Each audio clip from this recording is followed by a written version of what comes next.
think innovative. Informative. I'd go for engaging and exciting. I would say it's the most innovative. So in a word, this is the Rialto in Venice. What news on the Rialto says Shylock at the start of The Merchant of Venice? It's the place where different cultures come together and occasionally fight. We're at a period of time in technology where I think something big is happening, and I think the level of excitement that generates and the level of engagement that generates is something that's quite unusual.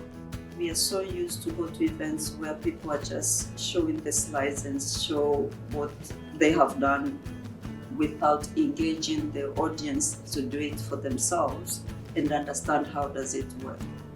I think for the last couple of years there's been nothing, and this has been the first chance for everyone to come together, collaborate and come up with ideas. It's been a lovely combination of let's talk to you about data, but then let's also talk to you about the application of data, but then here talk to a lot of people who are working in this space, right? So it's been a really nice information session, really, but information of different types, right? So I think that's been really lovely.